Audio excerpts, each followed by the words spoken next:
Hey, welcome to our episode of Chad's Beer Reviews, episode 1800. So every, 100 anniversary shows, I do a really special beer, at least try to. This is one I got on my Tavor crate back in April. There's another one from Revolution Brewing, Deth Tar, stout aged in bourbon barrels, 14.8 ABV, dark, rich, and barrel forward. Cool comic book kind of label. I wish I could save this. And this was canned before Halloween of last year. So, I don't know, 8 months old or so, maybe 9. Anyway, poured it into the short glass, the glass, whatever you want to call it. Deep brown coming out of the can. Not really black. It pours to a, kind of a brown, foamy head, but it keeps fizzling away. I had to keep refilling it. And as you can see, we just have like a little coating here, although that actually is pretty normal with Imperial bourbon barrel aged beers. I could smell this when I was pouring it. I could smell it like as soon as I opened the can. And yeah, it has all your classic Imperial BBA stout. Very vanilla, dark cherry, essence of chocolate or vanilla, something sweet. I wouldn't really say like coffee or even like roasty malt for that matter. Yeah, I mean, this actually smells a little more fruity than most BBA stouts. By the way, I just checked it out on their website. I was hoping they'd have like a little bit more information in there. All it says on there is like it's an Imperial Oatmeal Stout.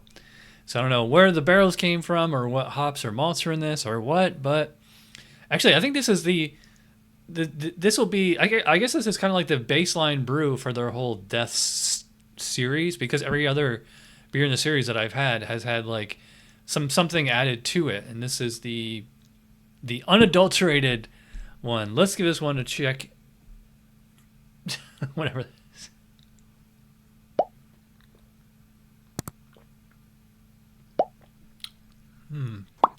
Yeah, I mean, there's just so much to say. Like, I don't even know where to start. I mean, like, the first thing I noticed is just, like, how, like, smooth and mellow it is for 14.8. Like, Christy and I, last night we just had the Sammy Klaus, which is 14% ABV.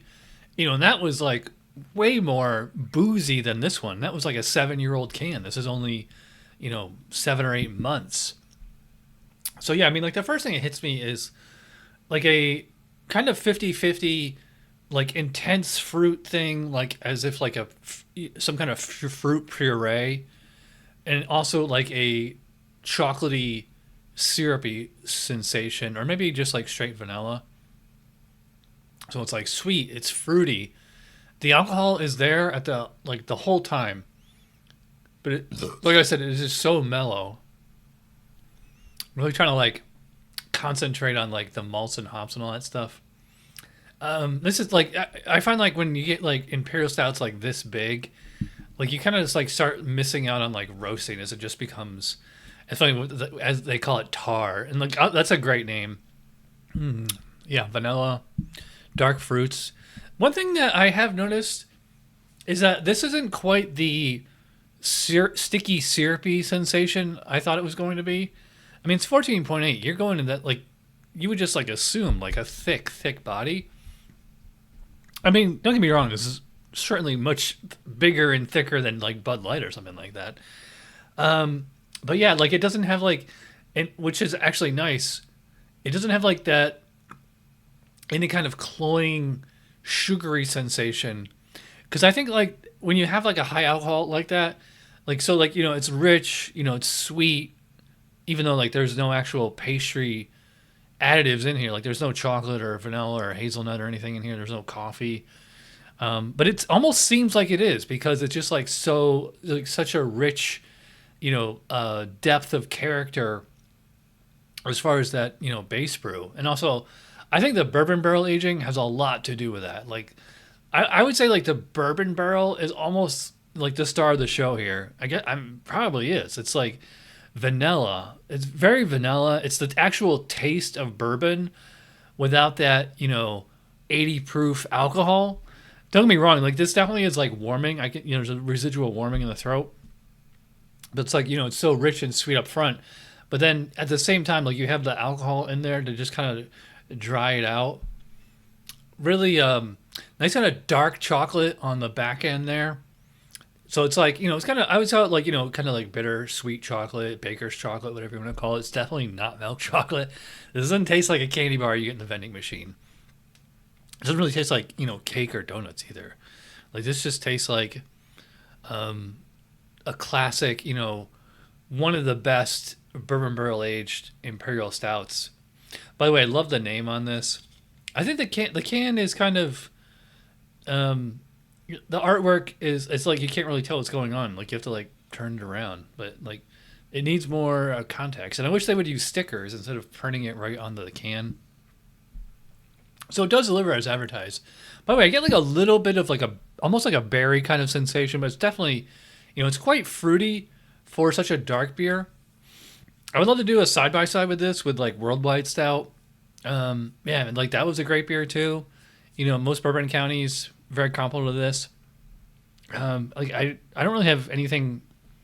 I'm trying to like think of like something I would, like I said, my only complaint would be like the mouthfeel feels like a little thin, or like a little, like not that it's thin, like it's a little thinner than you might expect. Yeah, because for 14.8 ABV, you would probably expect like a very full body, sludgy, and this is, I would say it's like full body minus. Like it's definitely more than medium full, and I guess most people would probably put this at straight up full bodied, but I just thought it was going to be even bigger. Maybe it's just the alcohol, and the carbonation is fairly low, but you know it's just so smooth. I would not call it creamy. Oddly enough, considering that it's you know, they said it's imperial oatmeal stout, and I'm not really pulling anything like oatmeal specifically on this beer. So yeah, this one's great. All the beers in this series have been great. Got this on Tavor. It was $10, which is cheaper than Bourbon County. So yeah, if you want to stop Tavor, I highly recommend it. Scan that QR code or go in the description box or the pinned comment, and there's a link that gets you $10 off your first purchase. All right, so my score for the Deth Tar. Great name, by the way. This is at least a 9.5, maybe a 10. Great name. Okay label. All right, so I'm rambling. If you watch all the way in, you already know you're awesome. Thanks for watching. I'll see you for Tuesday Night Beer School. Cheers.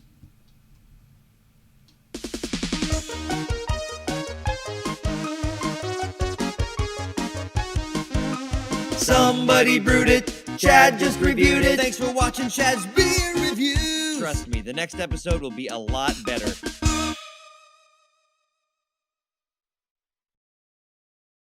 By the way, if I had a Star Wars shirt, I would have wore it, but I got this classically trained shirt at Walmart the other day for like $8.